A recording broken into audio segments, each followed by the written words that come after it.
رسول اللہ صلی اللہ علیہ وآلہ وسلم نے کئی دفعہ فرمایا کہ اے علی، تیری نسبت مجھ سے وہی ہے جو ہارون کی موسیٰ سے تھی۔ کیا میں تجھے ایسی چیز بتاؤں جس کا دامن تھامے رہو اور میرے بعد ہرگز گمراہ نہ ہوگے؟ قرآن اور دوسری اہل بیت، اور جس کا میں مولا ہوں اس کے علی مولا ہیں۔ جو علی کو دوست رکھے تو بھی اسے دوست رکھ، اور جو علی کو دشمن رکھے تو بھی اس کو دشمن رکھ۔ اے لوگو، ہمیشہ حق علی کے ساتھ ہے اور علی حق کے ساتھ۔ غدیر مکہ اور مدینہ کے درمیان ایک مقام کا نام ہے۔ یہ وہ جگہ ہے جہاں مختلف علاقوں سے آنے جانے والے حاجی جدا ہو جاتے ہیں۔ یہاں سے شمال کا راستہ مدینہ کی طرف، جنوبی سمت کا راستہ یمن کی طرف، مشرقی راستہ عراق کی طرف اور مغربی سمت کا راستہ مصر کی طرف جاتا ہے۔ آج غدیر نامی یہ جگہ گمنام ہو چکی ہے، لیکن ماضی میں ایک دن یہی سرزمین تاریخ اسلام کی ایک اہم واقعہ کی گواہ تھی، اور یہ واقعہ 18 سن ہجری کا تھا، جب آخری نبی امام الانبیاء محمد صلی اللہ علیہ وآلہ وسلم نے یہاں ایک طویل خطبہ ارشاد فرمایا تھا اور اپنے داماد چچا زاد علی ابن ابی طالب کو ولایت درجے پر فائز کیا تھا۔ غدیر خم کا پس منظر کچھ یوں ہے کہ نبی کریم صلی اللہ علیہ وآلہ وسلم ہجرت کے 10ویں سال 24 ذی القعدہ کو ہزاروں کے قافلہ لے کر حج کے لیے مدینہ سے مکہ کی طرف روانہ ہوئے۔ چونکہ یہ آپ صلی اللہ علیہ وآلہ وسلم کا آخری حج تھا، اس لیے یہ حجۃ الوداع کے نام سے مشہور ہے، جس میں 90,000 سے زیادہ صحابہ کرام شامل تھے۔ مناسک حج مکمل کرنے کے بعد حضور نے کعبۃ اللہ کو الوداع کہا اور حرم سے رخصت ہوئے۔ واپسی میں 18ویں ذی الحج کے دن یہ عظیم قافلہ جوفہ پہنچا۔ جوفہ مکہ سے 13 میل کے فاصلے پر موجود ہے۔ اس کے قریب 2 میل کی مسافت پر ایک تالاب ہے جسے غدیر کہا جاتا ہے۔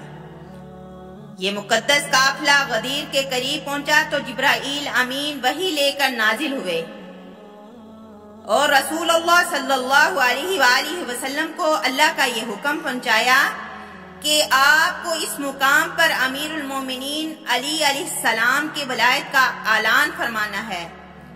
لہذا حضور نے کاروان کو روکنے کا اعلان کیا اور آگے نکل جانے والوں کو واپس پلٹنے اور پیچھے رہ جانے والوں کو جلدی جلدی غدیر خم کے مقام پر آنے کا حکم فرمایا۔ یہاں آپ صلی اللہ علیہ وآلہ وسلم نے نماز ظہر ادا کی اور ایک ممبر بنانے کا حکم دیا۔ پھر آپ اس ممبر پر تشریف فرما ہوئے اور خطبہ شروع کیا۔ حمد و ثنا اللہ کی ذات سے مخصوص ہے، ہم اس پر ایمان رکھتے ہیں، اس پر توکل کرتے ہیں اور اسی سے مدد چاہتے ہیں۔ ہم برائی اور اس کے برے کاموں سے بچنے کے لیے اس کی پناہ چاہتے ہیں، وہ اللہ جس کے علاوہ کوئی بھی دوسرا ہادی رہنما نہیں۔ وہ وقت قریب ہے کہ میں دعوت حق کو لبیک کہوں اور تمہارے درمیان سے چلا جاؤں، تم بھی جواب دے ہو اور میں بھی جواب دے۔ اس کے بعد فرمایا کہ میرے بارے میں تمہارا کیا خیال ہے کہ میں نے تجھ سے متعلق اپنی ذمہ داری پورا کیا؟ یہ سن کر پورے مجمع نے رسول اللہ صلی اللہ علیہ وآلہ وسلم کی رسالت کی تصدیق کی کہ ہم گواہی دیتے ہیں کہ آپ نے بہت کوششیں کی اور اپنی ذمہ داری کو پورا کیا۔ رسول اللہ صلی اللہ علیہ وآلہ وسلم نے فرمایا، کیا تم گواہی دیتے ہو کہ اس پوری دنیا کا معبود ایک ہے اور محمد اس کا بندہ اور رسول ہے، اور جنت اور جہنم اور آخرت کی جاویدانی زندگی میں کوئی شک نہیں ہے؟ سب نے کہا کہ صحیح ہے، ہم گواہی دیتے ہیں۔ اس کے بعد رسول اللہ صلی اللہ علیہ وآلہ وسلم نے فرمایا، اے لوگو، میں تمہارے درمیان دو اہم چیزیں چھوڑے جا رہا ہوں۔ میں دیکھوں گا کہ تم میرے بعد میری ان دو یادگاروں کے ساتھ کیا سلوک کرتے ہو۔ اس وقت ایک شخص مجمع میں سے کھڑا ہوا اور بلند آواز میں سوال کیا کہ ان دو اہم چیزوں سے کیا مراد ہے؟